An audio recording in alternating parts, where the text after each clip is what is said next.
Kata Imam Al-Ghazali, kalau kau nak kasih, kasihlah. Setelah kau kasih, lupakan apa yang kau kasih itu. Jadi seolah-olah kita tidak tahu kita pernah ngasih apa ke orang lain. Tujuannya adalah biar kita tak mengungkit-ungkit pemberian itu kepada orang lain.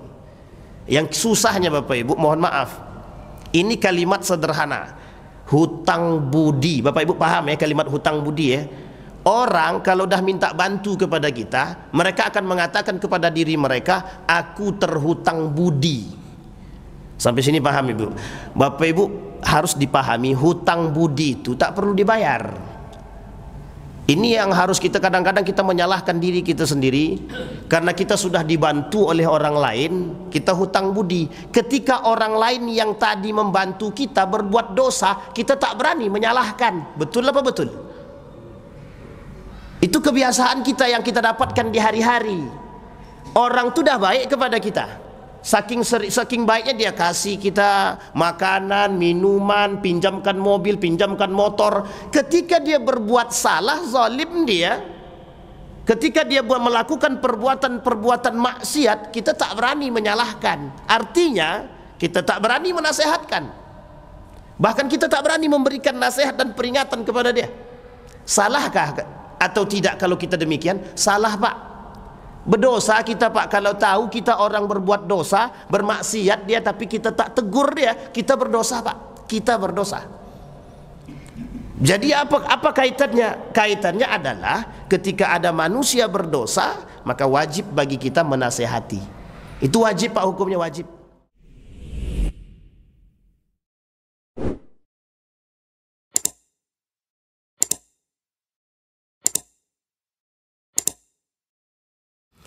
Wa qala Nabi sallallahu alaihi wasallam, kita coba merangkum dari beberapa hadis Nabi tentang orang-orang yang tidak diajak berbicara oleh Allah, kemudian orang-orang yang tidak disucikan oleh Allah, orang-orang yang tidak, Allah tak mau melihat mereka, kemudian Allah tambah mereka, bagi mereka azab yang sangat pedih. Ada 4 hal yang harus mereka dapatkan. Yang pertama, Allah tak mau melihat mereka di hari kiamat. Yang kedua, Allah tidak mau mengajak mereka berbicara di hari kiamat.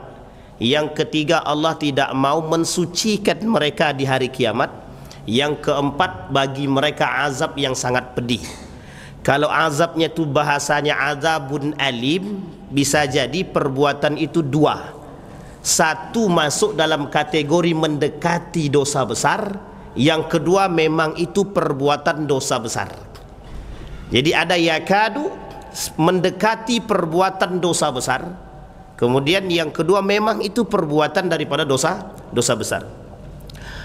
Kita rangkum dalam hadis Nabi, sekian banyak hadis-hadis itu, ada 4 hadis, yang 4 hadis ini berbicara tentang hal demikian. Ini dalam hadis Nabi. Setelah 4 hadis itu kita rangkum, terdapat 9 kelompok manusia yang kelak tidak diajak oleh Allah berbicara. Nah, yang tadi, yang 4 tadi, 1 tak diajak berbicara, 2 tak mau tak Allah lihat, yang ketiga tak Allah sucikan, yang keempat bagi mereka azab yang sangat pedih. Kata Nabi, salasatun la yukallimuhumullahu yawmal qiyamati wa la yanzuru ilaihim wala yuzakkihim walahum azabun alim. Hadis yang pertama. Kemudian kata Nabi, qala faqara'a Rasulullah sallallahu alaihi wasallam salata mirar, 3 kali. Nabi ulang 1 kali, 2 kali, 3 kali. Ini baru dalam hadis. Nanti kalau kita ketemu lagi, ada pembahasan di dalam Al-Quran. Orang-orang yang tidak diajak berbicara, juga tidak dilihat oleh Allah, juga Allah tak mau mensucikan mereka, dan mereka mendapatkan azab yang sangat pedih, juga ada di dalam Al-Quran. Tapi ada yang berbeda daripada poin-poin itu. Sekarang kita ambil dari hadis Nabi dulu. Kemudian yang pertama, qala Abu Dzar khabu wa khasiru. Berarti Nabi, kata Abu Dzar, mereka itu termasuk orang-orang yang khabu, orang yang khasiru. Arti khabu khasiru itu sama, orang-orang yang merugi, yang la faidata lahu fi hayatihi. Dan yang ini Bapak Ibu, 9 ini itu Bapak Ibu akan temukan dalam kehidupan sehari-hari. Kadang dibuat, kadang dia tak sadar dia buat. Dan itu Bapak Ibu, ada sebagian daripada itu kaidun. Kaidun itu wa makaru. Tahu makar ya Bapak Ibu ya? Bahasa makar itu dah bahasa Indonesia tuh, tapi diambil dari bahasa Arab makar. Bapak Ibu tahu makar ya? Wallahu khairul makirin. Apa artinya makar Bapak Ibu? Menghadang. Kalau bahasa lainnya namanya helah, menghelah. Strategi yang mereka buat untuk menghancurkan sesuatu namanya makar. Nah, nanti kita lihat apa saja poin yang kaitannya dengan makar itu. Kemudian manhum ya Rasulullah, kata Abu Dzar Al-Ghifari, manhum ya Rasulullah. Yang pertama al-musbil. Al-musbil itu orang yang pakai celana di bawah mata kaki. Jangan protes dulu. Tenang. Ini tidak ada kaitan, ini kaitannya dengan dosa besar saja. Kita kaitannya dengan dosa, tidak ada kaitannya dengan yang lain-lain. Dalam Az-Zahabi, ada namanya Imam Az-Zahabi, menuliskan buku judulnya Sittah wa Sab'una Minal Kabair, 76 dosa besar. Salah satunya adalah Al-Musbil. Man jarra saubahu khuyala. Ini kalimat akhirnya di sebenarnya Pak. Man jarra saubahu khuyala. Ada orang-orang jarra saubahu, dia buat pakaian dia, baju dia, celana dia, memang sengaja dia panjangkan khuyala. Khuyala itu artinya pamer, sombong, angkuh, apa lagi ya? Takabur. Itu sama lah itu. Kiber. Memang tujuannya untuk itu. Kata Imam Az-Zahabi, yang dikatakan kalimat musbil dalam hadis ini, dalam hadis yang tadi kita bacakan, kelompok yang tidak diajak berbicara tadi, mereka yang songong, mereka yang sombong, mereka yang sengaja menampakkan harta mereka, pakaian indah cantik mereka, tujuannya memang untuk sombong ataupun pamer. Ini saya merangkum dari kalimat Imam Az-Zahabi. Tapi dalam riwayat yang lain tentang al-musbil ini, memang ada yang berpandangan setiap yang berada di bawah mata kaki berarti masuk dalam kategori musbil. Masuk dalam kategori musbil. Apa itu musbil? Orang yang memanjangkan celana atau pakaian di bawah mata kaki itu tadi. Jadi Bapak Ibu, kalau ada orang yang memanjangkan celananya di bawah mata kaki, maka mereka masuk dalam kategori musbil dalam riwayat yang kedua, tidak dalam riwayat yang pertama. Karena dalam riwayat yang pertama itu kategori musbilnya adalah orang sombong, takabur, dan itu juga dibarengi dengan pendapatnya Imam Az-Zahabi dalam kitab Al-Kabair. Begitu juga dalam kitab Syekh Mutawalli Sa'rawi, seorang ulama besar di Mesir, juga mengatakan demikian. Yang disebut dengan musbil itu kalau dia sengaja memanjangkan kain sarungnya, bajunya, jubahnya untuk sombong, baik laki-laki maupun perempuan. Baik laki-laki maupun perempuan. Perempuan juga begitu. Ada wanita-wanita yang berpakaian, memang berpakaian besar, tapi tujuannya bukan untuk menutup aurat, tapi tujuannya adalah untuk menampakkan kekayaan dan hiasan. Nah, ini kaitannya dengan musbil. Sampai di sini paham ya Bapak Ibu ya? Kita tak ngambil ikhtilaf, tapi Bapak Ibu harus paham, jika ada yang berpandangan demikian, pada pandangan yang kedua tak ada masalah. Memang itu ada dalam pandangan Syekh Al-Utsaimin. Begitu. Apa kata Syekh Utsaimin? Setiap yang celananya di bawah mata kaki musbil. Paham Bapak Ibu ya? Tapi sekarang di Saudi Bapak Ibu boleh lihat, anak-anak muda yang tua itu tidak ada di bawah mata kaki. Jubahnya itu semua di bawah mata kaki semua, tak ada yang di atas mata kaki. Memang begitu. Apalagi kalau di Oman, tidak ada Pak yang di bawah mata kaki, karena madhab mereka madhab ibadi namanya. Di Oman itu madhabnya madhab ibadi, itu madhab sendiri saja, tidak berlaku madhab empat itu. Baik, itu yang pertama, al-musbil. Dan ini Bapak Ibu tidak bisa dijadikan, jangan dijadikan salah satu perusak dalam urusan al-ittihad, persatuan. Maksudnya apa? Jangan gara-gara hal yang mukhtalaf ini kemudian menjadi perdebatan yang kemudian tak tegur sapa. Yang salah tak tegur sapanya, hanya karena ikhtilaf. Yang kedua, al-mannan. Al-mannan ini Bapak Ibu masuk dalam kategori dosa besar. Al-mannan masuk dalam kategori dosa besar. Apa al-mannan itu? Kata Syekh Fairuz Abadi dalam kitabnya tentang akhlak itu, namanya al-mannan. Al-mannan itu orang yang suka mengungkit-ungkit pemberian. Pertanyaan pertama, ada ndak orang yang mengungkit-ungkit pemberian dia? Sengaja atau tak sengaja? Sengaja atau tak sengaja dia ungkit. Sadar atau tak sadar, jangan diungkit-ungkit. Itulah bahasanya. Tapi kan tak sengaja tersebut, tak sengaja terucap. Maka hati-hati Bapak Ibu, kalau memberikan bantuan kepada orang lain, tak usah diingat-ingat lagi bantuan itu. Tak usah diingat-ingat. Kita ni paling, karena apa? Karena kalau sekali kita sakit hati, 1000 kita akan ungkit-ungkit tu. Sekali awak sakit hati, membantu orang baru sekali itu dia. Tapi sekali sakit hati 100 kali dia ucap bantuan tu tadi. Seakan-akan dia dan seolah-olah lah yang paling baik. Kata Allah, al-mannan ini Bapak Ibu, azabnya sangat pedih. Bahkan di neraka itu dikategorikan dimasukkan ke dalam neraka jahanam. Al-mannan. Kenapa orang-orang al-mannan ini masuk dalam kategori kemunafikan? Sebagian ulama mengatakan masuk dalam salah satu sifat para munafik. Berat juga kalau begitu.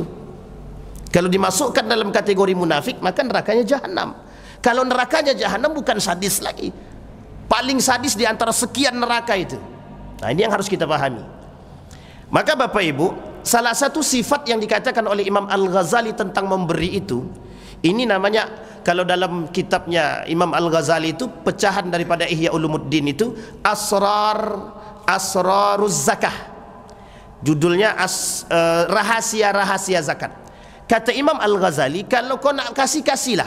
Setelah kau kasih, lupakan apa yang kau kasih itu. Jadi seolah-olah kita tidak tahu kita pernah ngasih apa ke orang lain. Tujuannya adalah biar kita tak mengungkit-ungkit pemberian itu kepada orang lain. Yang susahnya Bapak Ibu, mohon maaf, ini kalimat sederhana, hutang budi. Bapak Ibu paham ya kalimat hutang budi ya? Orang kalau dah minta bantu kepada kita, mereka akan mengatakan kepada diri mereka, aku terhutang budi. Sampai sini paham Ibu? Bapak Ibu harus dipahami, hutang budi itu tak perlu dibayar. Ini yang harus kita, kadang-kadang kita menyalahkan diri kita sendiri, karena kita sudah dibantu oleh orang lain, kita hutang budi. Ketika orang lain yang tadi membantu kita berbuat dosa, kita tak berani menyalahkan. Betul apa betul? Itu kebiasaan kita yang kita dapatkan di hari-hari. Orang itu dah baik kepada kita, saking baiknya dia kasih kita makanan, minuman, pinjamkan mobil, pinjamkan motor. Ketika dia berbuat salah, zalim dia, ketika dia melakukan perbuatan maksiat, kita tak berani menyalahkan. Artinya kita tak berani menasehatkan, bahkan kita tak berani memberikan nasihat dan peringatan kepada dia. Salahkah atau tidak kalau kita demikian? Salah Pak, berdosa kita Pak. Kalau tahu kita orang berbuat dosa, bermaksiat dia, tapi kita tak tegur dia, kita berdosa Pak, kita berdosa. Jadi apa kaitannya? Kaitannya adalah ketika ada manusia berdosa, maka wajib bagi kita menasehati. Itu wajib Pak, hukumnya wajib. Kata Nabi dalam hadisnya, ad-dinun nasihah, agama itu nasihat, kata Nabi. Liman? Lillahi wa li rasulihi wa li a'immatil muslimina wa ammatum. Buat Allah, nasihat buat Allah, nasihat buat Rasulnya, nasihat buat siapa lagi?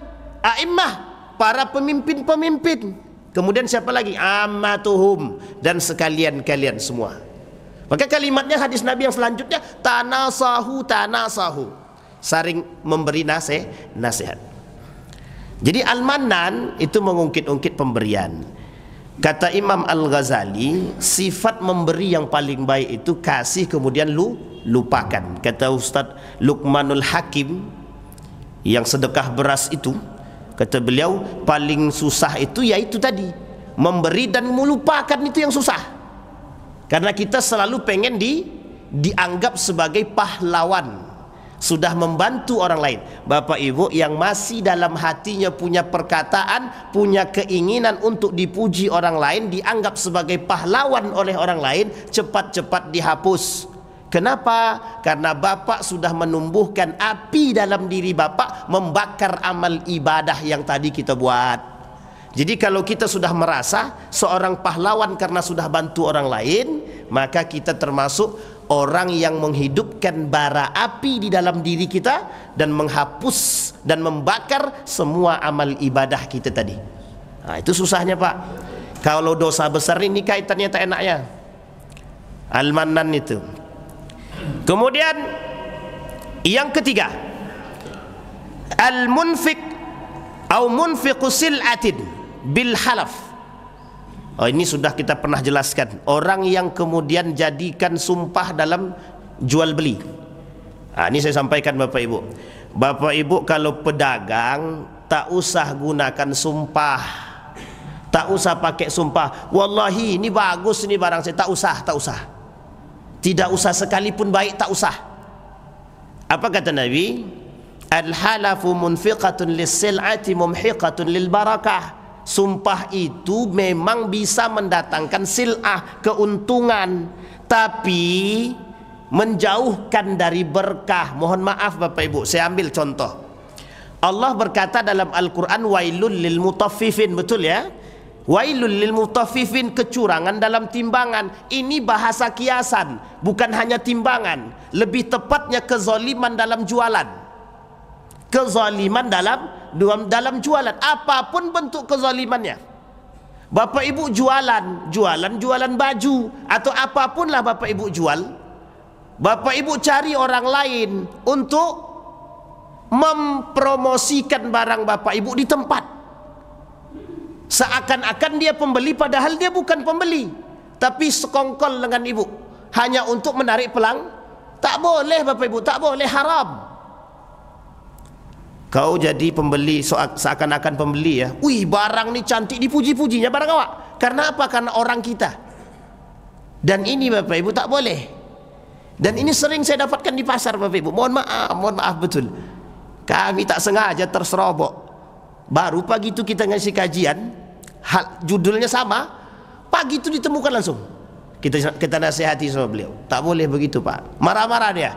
Kalau dia dah marah-marah tak ada masalah. Yang penting sudah kita sampaikan. Contoh yang lain, ada di pasar tuh sekarang itu banyak orang-orang yang mohon maaf betul, jangan ada tersinggung. Banyak loh ternyata orang-orang di pasar itu yang merusak timbangan, timbangan. Jadi kezaliman dalam jual beli itu banyak betul. Timbangan banyak yang dirubah-rubah. Saya selalu dapatkan. Kita selalu dapatkan itu ketika beli mangga itu. Ditimbangnya cepat-cepat dia timbang. Ada 1 kilo deh. Belum berhenti lagi, udah dikira 1 kilo. Saya bilang taruh lagi bang, agak lama, tahan sedikit. Ternyata masih kurang 2 on. Kan kalau main taruh kan langsung naik begitu, timbangannya kan langsung berubah, set cepat, tapi langsung diangkat sama dia. Harusnya tahan dulu, kan kelihatan, baru tenang dulu jarumnya, langsung diangkat 1 kilo kata dia. Saya bilang astagfirullahaladzim. Bang taruh bang, saya bilang. Taruh lagi, saya bilang. Marah-marah dia, saya bilang, bang saya bukan tak mau beli, saya bilang. Saya tak mau abang berdosa, saya bilang. Saya gitu kan di hadapan jamaah yang pembeli yang lain. Kemudian saya bilang, ini bukan masalah ribet atau tidak ribet, ini masalah dosa Pak. Kalau kita sepakat dengan apa yang kita buat, kita ikut berdosa. Kalau kita sepakat dengan apa yang dia buat, kita berdosa. Itu yang sering kita dapatkan. Kemudian ketidakjujuran dalam jual beli banyak Pak. Kenapa barang jeruk itu yang di atas yang bagus-bagus, yang busuk-busuknya di mana? Di bawah. Kalau dia yang ngambil, masuknya semua. Tapi kalau kita yang pilih, diperhatikan sama dia. Sampai sini paham Bapak Ibu ya? Cabai, bahkan ada jualan yang tak boleh pilih. Kalau mau pilih tambah harga, tak ada masalah, itu lebih baik. Lebih baik Bapak Ibu nambah harga dalam boleh memilih tapi tambah harga. Tapi kemudian kalau dia dikasih harga sekian tapi Bapak Ibu tak boleh pilih. Yang masuk yang busuk memang bagus. Tergantung Bapak Ibu. Kemudian Bapak Ibu kalau masuk ke supermarket, tolong perhatikan betul. Harga di sana kan tidak bisa ditawar. Tidak bisa ditawar. Tapi Bapak Ibu kalau kekurangan duit, mereka akan tagih. Tapi kalau mereka yang tak kekurangan duit, kurang dalam pengembalian uang kita, mereka akan katakan panti sosial. Tolong perhatikan baik-baik Bapak Ibu. 100 rupiah pun Bapak Ibu, jangan kalau bisa ambil-ambil. Kenapa demikian? 100 rupiah. Kenapa demikian? Cari tahu kebenaran panti itu betul. Kalau tidak Bapak Ibu, coba kalikan 100 kali berapa orang. Dan ini penting Bapak Ibu kita perhatikan, itu penting. Dan ini bukan perkara ribet kali lah mau jual. Iya Bapak Ibu banyak duit tak ada masalah. Bukan begitu. Ini bukan masalah banyak atau tidak banyak duit Bapak Ibu. Kebiasaan kita dalam melihat kesalahan, tolong tuh dicamkan tuh. Kenapa? Karena kita sering melihat hal begitu biasa. Jadi kita tak acuh saja. Padahal itu salah. Uang kita kurang 100 rupiah, ambil. Mereka tak akan mau ikhlas 100 rupiah, tapi kita dipaksa untuk ikhlas 100 rupiah. Ini bukan permasalahan apa? Kecurangan. Untuk panti asuhan ya Pak. Kemudian nanti Bapak Ibu mohon maaf, uang 100 itu ditukar. Oh ganti permen ya. Pertanyaannya Bapak Ibu beli permen apa tidak? Itu pemaksaan dalam jual beli namanya. Dan ini Bapak Ibu oleh para ulama, sepakat para ulama tak boleh. Tidak boleh. Nah, itu Bapak Ibu. Ini sering di Indomaret, coba perhatikan. Kecuali dia kerjasama dengan panti asuhan, misalkan ada kotak di situ, kotak amal Lazisnu, Lembaga Amil Zakat Nahdlatul Ulama, Lembaga Amil Zakat Muhammadiyah atau Nahdlatul Basnas. Pokoknya jelaslah di situ. Ada alamatnya jelas panti asuhannya. Boleh silahkan Bapak Ibu masukkan. Ke situ tak ada masalah. Nah itu penting. Yang begini-begini penting Pak. Karena kami selalu mendapatkan penipuan. Dan mohon maaf, di Indomaret dan Alfamart itu harga yang tertera itu berbeda dengan harga yang ada di kasir. Kita dapatkan itu Pak. Kalau kita cuman biasa-biasa saja, mohon maaf, itu kita dipermainkan. Berkali-kali Pak kita dapatkan di Pekanbaru, di beberapa tempat itu. Saya kata di tempat itu harganya sekian. Kenapa ketika sampai di kasir berubah? Ini bukan masalah rempongnya Pak, tapi masalahnya adalah kecurangan harus dibasmi. Memang sebagian orang akan menganggap hal itu begitu terlalu, kata dia. Oh keterlaluan 100 rupiah aja diperhitungkan. Bukan itunya yang kita permasalahkan. Kita ingin kejujuran dalam jual beli itu Pak. Nah itu kaitannya dengan itu tadi Bapak Ibu. Kaitannya dengan wailul lil mutaffifin. Makanya mohon maaf, permasalahan muamalah itu memang sederhana, mubah betul. Tapi permasalahan mubah itu kaitannya dengan apa? Neraka kalau tidak ada, kalau kita tak jelas. Kalau kita belanja tak jelas, kita akad dan lain sebagainya, kita dapat apa Pak? Kita tidak dapat keberkahan. Maka wajar kalau Nabi katakan mumhiqatun lil barakah, tidak ada berkahnya sama sekali. Sementara yang kita beli itu yang akan kita makan. Yang kita beli yang akan kita makan. Nah, pernah tidak Bapak Ibu memperhatikan demikian? Itu tolong diperhatikan. Belanja di pasar, perhatikan. Kalau curang ingatkan Pak. Ingatkan. Kalau satu orang saja yang gerilya capek Pak, kasihan. Tapi kalau semua Bapak Ibu ini punya perhatian terhadap demikian, tidak ada yang berlaku curang, percayalah. Maka bahasanya sederhana Bapak Ibu, kecurangan itu karena apa? Karena tidak ada yang mau menasih. Tidak ada orang yang, kenapa kecurangan itu merajalela? Karena tidak ada orang yang mau melarang. Karena enak, ya ikut kerjasama lah. Sampai sini paham ya Bapak Ibu ya? Ini yang harus kita ingatkan bersama. Munfiqatun au munafiqa bisil'ati fil halaf. Mereka yang kemudian bersumpah, melakukan sumpah dalam jual beli. Dia bersumpah kalau barang dia bagus. Ini juga kita dapatkan di pasar bawah itu, di Ramayana banyak Pak. Bagus demi Tuhan, ini barang ini bagus. Setelah kita buka ada koyaknya. Dia tahu tuh kalau koyak, tahu dia kalau barang tuh koyak, tapi dia kata tak, bagus demi Tuhan bagus. Padahal tidak demikian. Coba. Sekarang pertanyaannya, boleh tidak kalau barang sudah dibeli dikembalikan? Kan itu lagi pertanyaan kita. Kita sudah beli, oh kata dia demi Tuhan bagus. Kita bawa, kita beli, kita percaya nih, kita beli. Ternyata robek. Setelah kita kembalikan, dia tak mau. Barang sudah selesai, gitu. Transaksi sudah selesai, akad sudah selesai. Tak mau dia dikembalikan. Yang berdosa adalah yang bersumpah. Yang berdosa adalah yang melakukan kecurangan. Yang berdosa adalah, jadi hati-hati Bapak Ibu, yang pedagang, yang penjual, pembeli harus diperhatikan. Jual beli ada hukum, jual beli juga ada etikanya, Pak. Baik, itu yang ketiga. Yang keempat, salasatun la yukallimuhumullahu yaumal qiyamah. Yang keempat, syaikhun zanin, orang tua yang berzina. Kalau ada juga lagi orang tua yang berzina, itu memang tak sadar diri, betul tuh. Ada bapak-bapak yang dah tua-tua nih, yang umur 70 tahun nak berzina juga lagi. Ada Bapak Ibu? Nenek-nenek tak lagi kan? Ada Pak. Mereka yang qillatul iman.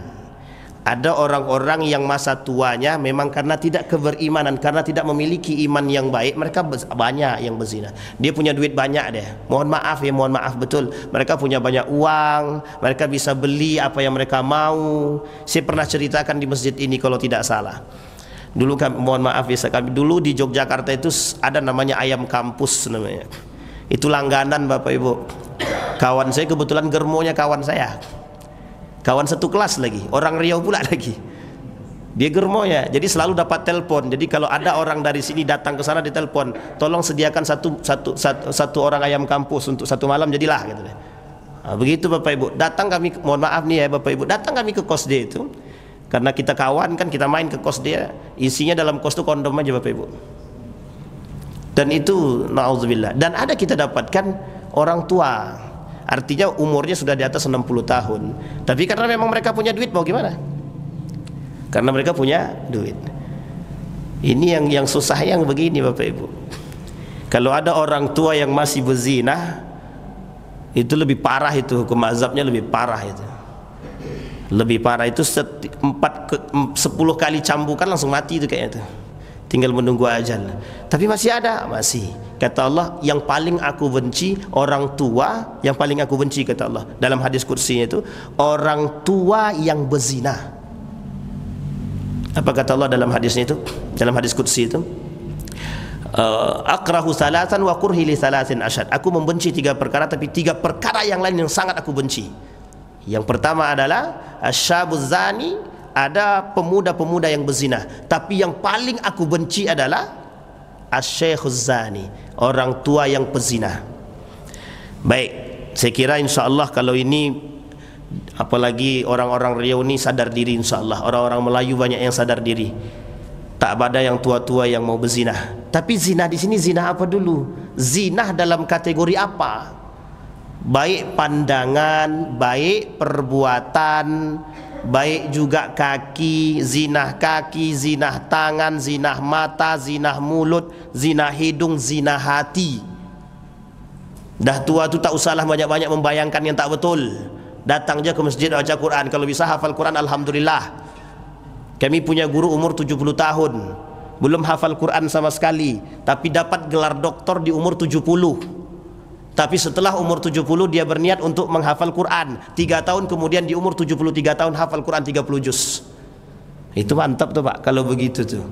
Selesai doktornya, selesai dia doktor, dia wisuda doktornya sama dengan anaknya. Wisuda doktornya bareng sama anaknya. Tapi kelebihan Bapak Atu ini, selesai dia dapat gelar doktor di umur 70 itu. Kemudian dia bertekad untuk menghafal Quran, alhamdulillah 3 tahun. Kakek-kakek itu kalau kita pikir pakai otak kayaknya kecil kemungkinan itu. Tapi alhamdulillah 3 tahun beliau bisa menyelesaikan Al-Quran 30 juz di Sulawesi. Yang kedua, malikun kadzab, pemimpin pendusta. Pemimpin pendusta, pemimpin pengkhianat. Oh ini saya tak apalah. Pemimpin pendusta, pemimpin pengkhianat, pemimpin apa lagi Bapak Ibu? Durhaka. Sama tuh Bapak Ibu. Kalau berbicara tentang pemimpin pengkhianat, itu sudah Allah sebutkan dalam Al-Quran juga. Kata Allah, wa takhunu amanatikum, nanti akan ada orang-orang yang suka berkhianat terhadap amanahnya itu. Banyak. Kata Nabi juga sudah Nabi sebutkan dalam hadis Nabi itu, di akhir zaman akan muncul orang-orang yang pengkhianat. Pengkhianat apa saja? Khianat agama, khianat Nabi, mengkhianati Allah, mengkhianati harta, mengkhianati nikmatnya Allah, mengkhianati sunnah Nabi. Banyak Bapak Ibu, ada 5 model pengkhianat dalam Al-Quran itu yang Allah sebutkan. Pengkhianat itu susah berat, dampaknya negatifnya besar. Siapa mereka pengkhianat? Naqidul ahdi, orang yang ingkar janji. Orang ingkar janji itu pengkhianat. Bapak Ibu pandai-pandailah, bentar lagi masa pemilu, hati-hati. Terlalu banyak hidup kita ini dengan pengkhianat itu dah banyak. Saya sampaikan Bapak Ibu lihat sendiri saja. Kita sekarang berada di zaman pengkhianatan. Kita berada di zaman pengkhianatan. Artinya Bapak Ibu, kalau kita ingin mendapatkan kebaikan dengan ilmu dan akal dan iman, itu kuncinya sekarang Bapak Ibu. Kuncinya sekarang orang yang bakal selamat dalam memilih itu, dia memilih dengan akal, dia memilih dengan hati atau iman, dia memilih dengan ilmu. Kalau tidak habis kita Bapak Ibu. Isinya itu semua Bapak Ibu. Pengkhianatan. Karena apa? Karena tidak ada yang murni untuk kita, tapi murni untuk kepentingan. Oh begitu kalilah Pak Ustaz. Iya Bapak Ibu, begitu kalilah. Pokoknya Bapak Ibu lihatlah nanti.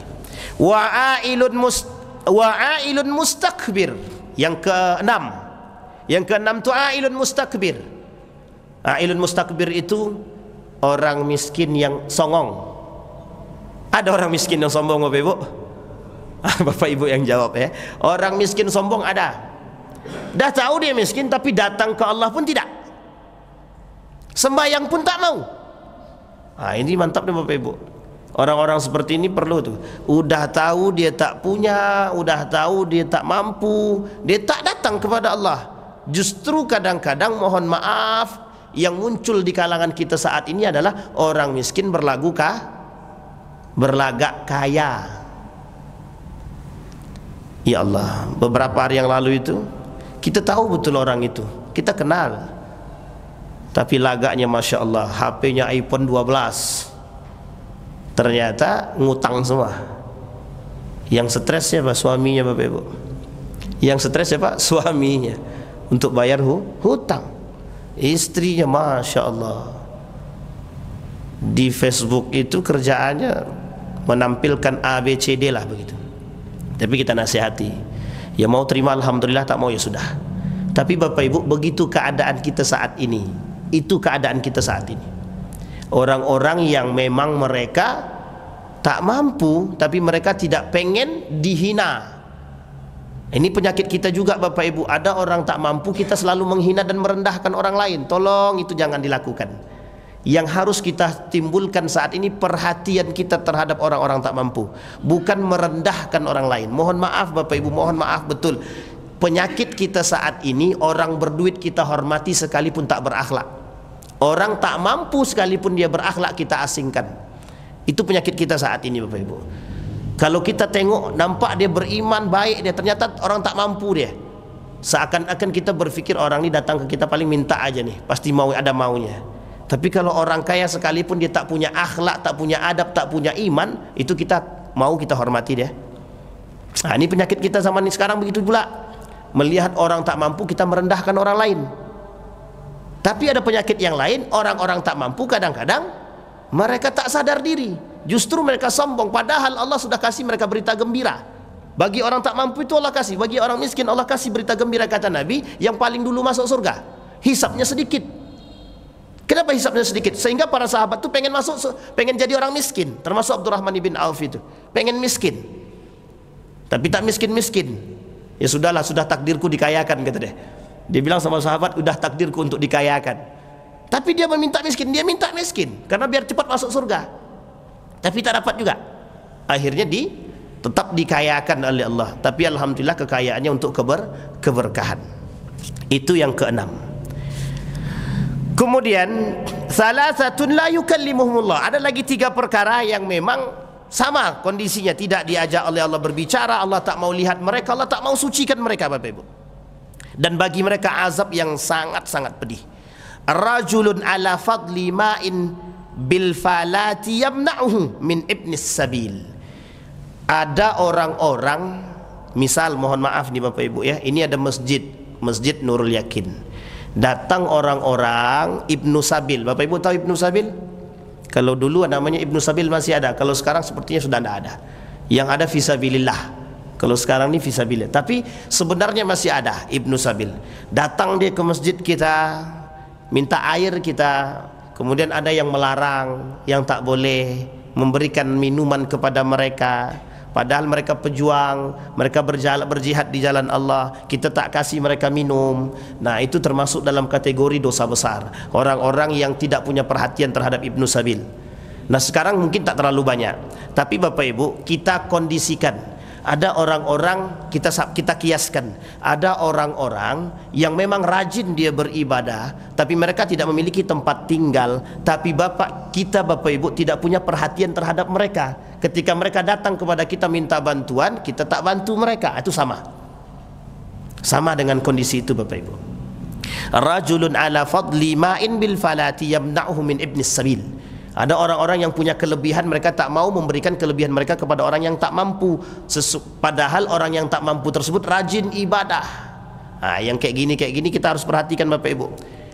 Dan harus punya perhatian khusus. Kalau ada di sekitar Masjid Nurul Yakin ini orang rajin ibadah dia, tapi kemudian dia tak mampu, itu harus punya perhatian lebih. Kenapa? Karena dengan keimanan mereka kita mendapatkan kelebihan daripada keimanan mereka. Baik, kemudian wa rajulun baya'a rajulan bisil'atin ba'dal asri fahalafa lahu billahi. Ada seorang lelaki di waktu asar, selesai solat asar atau sebelum solat asar atau setelah solat asar, mereka pulang dari solat tadi, mereka jualan. Setelah jualan mereka bersumpah kepada Allah untuk mendapatkan pelanggan daripada jualan dia. Artinya begini, setelah selesai dia kemudian kembali ke tempat jualan, kemudian dia bersumpah kepada Allah bahwa apa yang dia jual bagus, untuk menarik keyakinan orang lain. Sama dengan yang pertama tadi, apa namanya, halaf, sumpah palsu atau bersumpah tapi bohong. Padahal itu kata Allah dicela. Kata Nabi dicela, tercela, perbuatan-perbuatan yang tercela. Yang ke-8 sudah. Kemudian yang ke-9. Wa rajulun baya'a imaman la yubayi'uhu illa lid-dunya. Ah, ini dia Bapak Ibu yang ingin saya ambil tadi Bapak Ibu. Yang terakhir ini, ada orang-orang berbaiat kepada seorang pemimpin tapi mohon maaf karena ada kepentingan. Hari ini saya sampaikan Bapak Ibu pengen pilih siapapun silahkan, tapi ingat Bapak Ibu memilih bukan karena kepentingan, dan itu dicela oleh Allah. Bapak Ibu, dalam fikih dakwah, dalam fikhus siyasah, fikih politik, kalau ada seseorang yang berbaiat atau memilih seorang pemimpin, kemudian dia memilih pemimpin karena kepentingan dunianya, karena ada yang ingin dia dapat, karena ada yang ingin dia cari, maka orang tersebut masuk dalam kategori munafik dalam riwayat yang lain, masuk dalam kategori pengkhianat dalam riwayat yang lain. Seorang pimpinan pesantren mengatakan dalam satu tulisan itu, jika kalian ingin memilih, pilihlah dengan hati nurani. Yang benar belum tentu menang, yang menang belum tentu benar. Itu perkataan beliau. Saya hanya menukil saja Bapak Ibu. Karena apa? Hisab daripada pilihan kita tadi berat. Nah, ini hadisnya ini Bapak Ibu. Ada orang-orang yang berbaiat kepada pemimpin untuk kepentingan dunia. Dan kita tak usah ikut-ikutan. Kalau kita tahu, kita memilih dengan hati, dengan iman. Nah, ini sudah kita ingatkan Bapak Ibu. Rajulun baya'a imaman illa lidun la yubayi'uhu illa lidunya fa in a'tahu minha wafa wa in lam yu'tiha minha lam yafi. Ketika diberikan alhamdulillah, kalau tak diberi sakit hati Pak, sakit hati. Aku dah capek-capek jadi tim ses, kata dia. Saya banyak dapatkan begini, mohon maaf Bapak Ibu, banyak saya dapatkan. Kurang ajar dia itu, kata dia. Awalnya capek-capek dah keliling-keliling, tapi tak pun dia apa-apa. Astagfirullahalazim. Pokoknya hati-hatilah. Yang seperti ini kita harus lebih. Kapan-kapan mudah-mudahan nanti ada pengajian tentang bagaimana cara memilih pemimpin yang baik dan betul. Saya hanya menukil satu kalimat dari Umar bin Khattab. Itu kata Umar, laisal akil man ya'riful khaira bainas syarr walakinnal akil man ya'riful khaira bainas syarrain. Kata Umar bin Khattab, yang pintar itu bukan orang yang tahu mana salah mana betul, tapi yang kata Umar, yang paling pintar itu mana yang betul di antara dua kesalahan. Artinya kalau ada dua pilihan itu sama-sama jahatnya, carilah di antara kedua itu siapa yang paling sedikit jahatnya, siapa yang paling lebih banyak baiknya. Begitulah cara Umar bin Khattab mengatakan orang pintar itu begitu. Kalau dalam bahasa Luqman bukan orang pintar namanya, bijaksana. Ingat Bapak Ibu, kalau kita melakukan hal demikian, kita berbaiat kepada seorang pemimpin, tapi kemudian kita berbaiat untuk kepentingan, masuk dalam kategori pengkhianatan. Berkhianat kepada amanah, berkhianat kepada agama, berkhianat kepada Allah. Dan ingat Bapak Ibu, yang ketiga itu, yang terakhir, yang kesembilan itu bagian daripada wa makaru wa makarallah wallahu khairul makirin. Apa itu maksudnya makaru? Makar, ada orang-orang yang punya tipu daya untuk memanfaatkan kepentingan, memanfaatkan situasi untuk mendapatkan kepentingan. Artinya mohon maaf, ini tinjauan yang lebih besarnya begini. Jadi mereka sengaja masuk untuk memilih karena mereka ingin menciptakan sesuatu yang lebih besar lagi. Mereka ingin menciptakan kerusakan yang lebih besar lagi. Karena akhir kalimat mereka sebenarnya, orang yang terakhir itu tadi kalimatnya adalah mereka yang melakukan al-ifsadu fil ardi, kerusakan di muka bumi. Nah, itu Bapak Ibu, dan ini dijelaskan dalam tafsir Ibnu Katsir. Kata Ibnu Katsir, al-ifsadu fil ard, mereka orang-orang yang melakukan kerusakan di muka bumi. Salah satunya siapa? Mereka yang berbaiat kepada seorang pemimpin tapi karena kepentingan. Saya kira itu saja, mudah-mudahan bermanfaat bagi kita semua. Fa'tabiru ya ulil absar la'allakum tuflihun. Assalamualaikum warahmatullahi wabarakatuh.